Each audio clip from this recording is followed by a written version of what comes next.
Why are we keeping 3, you may ask? Good question, I'm glad you did ask actually. We were originally just going to be keeping this little beauty, my little pet sheep, Blueberry, the bottle-fed ram, castrated ram, called a Wether. He was supposed to just be Loki's friend, okay? That was the plan, to get a ram in and they would just stay friends. Rams don't do very well on their own, so you've got to keep them with a friend, otherwise they get all sulky Sue and sad, and sulky Sue is probably not a PC word, but I've used it now. Cool, so we were just going to have 2, and then I did some follow-up reading, and really, you need 3. So, that was a blow. Luckily, this one was just about to be sent off to the processor, but saved at the last minute. He's the trough monster. Can you remember the videos, or go on Instagram and have a look at the sheep, or the lamb that just likes to lie in troughs without any water in? Weird, but he made me laugh, so I decided he was the one to stay. Now, the benefit of keeping 3 is that should one ram, Loki, because he has testicles, get angry, if it's just one ram in with him, he has only that ram to vent his anger with. If there are 2, he has to share his anger, in which case he decided, apparently, according to Google Pants, he isn't angry at either of them. So there's also the adage that a minimum herd is 3. So when they are out in the field on their own and we've got the ewes far away, blah, blah, blah, this is the little herd of rams. So that's why we've got 3. It's an addition that we weren't expecting, but glad we have. They're the 3 musketeers, Loki, Blueberry, and you're going to name the others, the other one. Wasn't what I had planned at the start of the year, but it's what we've got, and I'm glad we have. So today is the day at Bramley Farm that we start the breeding process of our ewes. We are going to put this lucky chappie, not Loki, the other lucky chappie, in with the flock of ewes as a teaser ram to get them going and get them all cycling on heat 10 days before we put Loki in. So we're going to take him out of the 3 amigos. We're going to walk him down and introduce him to the ewes. So, you are the chosen one. Is that a Toy Story reference? Come on, get out. Out.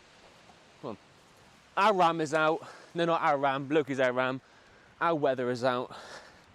So, let's talk a little bit about... Come on. Let's talk a little bit about teaser rams.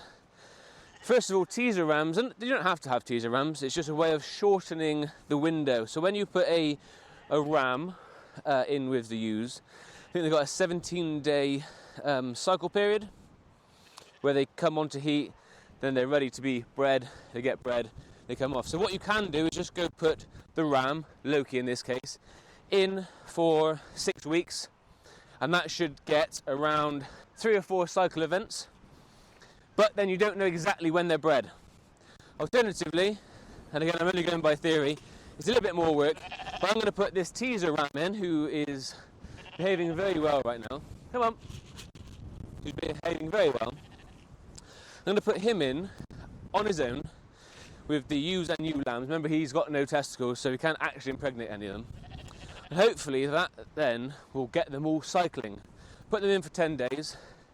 And then I'll put the ram in for the full then 17-day, 1 cycle afterwards, with a raddle, with a colour, so that way we've hopefully managed to guarantee breeding the first go. Might not work, but it's something I'm going to try, so I'm going to see whether we do it next year or not. I'm not sure. The things to look for in a Wether is are they friendly, basically? We're not going to pass on any genetics because he's got no testicles.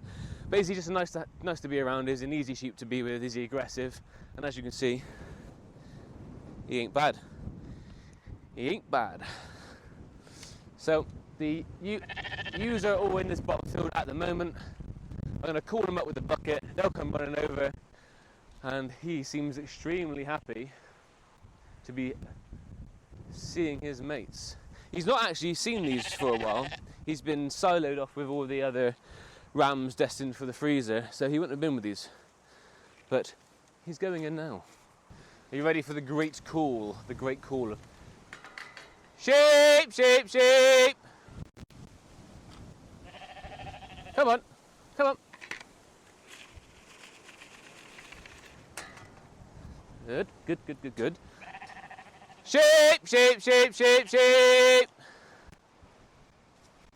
The great call is not working. Wow! This is windy! Windy, windy! Sheep, sheep, sheep, sheep, sheep, sheep, sheep! Come on! Come on! Here they are. Go on.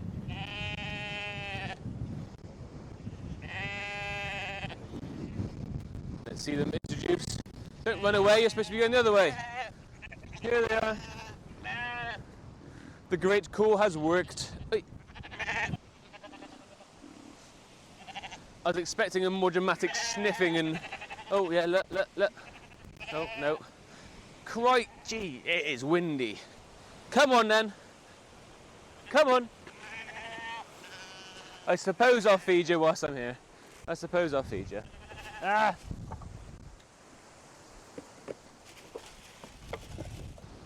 So you can tell him apart because he's got the big red number 4 on him, which is handy. Everyone else should have a green. We have a slightly ill-looking ewe over there. She was literally fine the other day, so got to keep an eye on her. She's looking a bit dopey with her pooey bum, so it's not great, and she seems to be offered food there. Well, it's keeping sheep thing, isn't it? You know, she got worm the other day. She's had her minerals. She had all the meds that you're supposed to. So we'll see. We'll see how she gets on. But anyway, we have introduced the teaser that seems to be too busy eating at the moment, but hopefully it starts to work. So in here we have the ewe lambs that were bred this year. They will not be going to Loki. We have a selected number of older ewes that will be going to Loki. So in about 10 days, I'll split them out. The ones that we're going to be breeding will be going down into a smaller field, so it's a more condensed location, so Loki don't have to go running around and to play fight. Whilst all the other ewe lambs and the ones we're not breeding, plus Blueberry, will stay down here for the 17 days that Loki's down there with this play group. So yes, let's hope this method works. Here he is, having some nice grass. He's been let out of the wrestling cage. But for those of you that don't want to breed your own ewes or ewe lambs, it is recommended to keep a castrated male with them. They've got a bit more personality, they're a little bit friendlier, and they will lead the flock. So if you can get a Wether that is bucket trained or hand trained to come to food, he will come to you and the rest of the flock will follow. So it's something to consider. We do have a breeding ram here at Bramley Farm, so used slightly differently, but it's just one more mouth to feed, especially if you've got a small flock like I have. It'd be a nice little addition. And oh, having a little, I missed it, having a little cuddle, and now there's no cuddling. Oh, oi, you, get over there with these. Get over there with the more mature ladies, please, you. Oh, these young'uns, eh? Right, like I said, it'll be in here for about 10 days, and then we will introduce Loki to the chosen few. See how he's leading to already? Oh, see how he's leading to already? The wind's coming in, the rain's coming in, they're going to head down for some shelter. So this is probably a good point. Coming in from the storm at Brownlee Farm. Time to end the video. If you like this video, please click the subscribe button, like and share. And stay tuned for more of the breeding shenanigans that are going to go on here at Brownlee Farm. Thank you for watching. I'll see you on the next one.